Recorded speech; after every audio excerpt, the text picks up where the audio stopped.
ধলাই জেলার ছাউমনুতে তিপ্রামোথা দলের শক্তি প্রদর্শনকে কেন্দ্র করে অনুষ্ঠিত হলো এক বিশাল জনসভা। আজ দুপুর প্রায় 12টা নাগাদ ছাউমনু স্কুল মাঠে এই জনসভার আয়োজন করা হয়। অংশুকুমার ত্রিপুরার নেতৃত্বে অনুষ্ঠিত এই সভায় হাজার হাজার কর্মী সমর্থকদের উপস্থিতি লক্ষ্য করা যায়।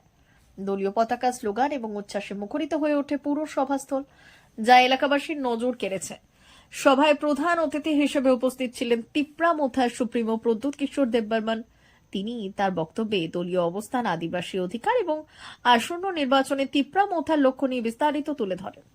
পাশাপাশি তিনি কর্মী সমর্থকদের ঐক্যবদ্ধভাবে কাজ করার আহ্বান জানান। এছাড়াও সভায় উপস্থিত ছিলেন জগদীশ দেববর্মা এবং 5 নম্বর কেন্দ্রের প্রার্থী অংশুকুমার ত্রিপুরা।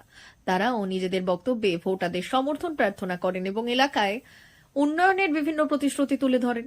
আসন্ন নির্বাচনের প্রেক্ষাপটে এই জনসভাকে ঘিরে রাজনৈতিক মহলে যথেষ্ট চাঞ্চল্য সৃষ্টি হয়েছে। তিপ্রামোথা দলের এই শক্তি প্রদর্শন ভবিষ্যতে নির্বাচনের সমীকরণে কতটা প্রভাব ফেলবে এখন সেটাই দেখার। Bureau report, news 24 network.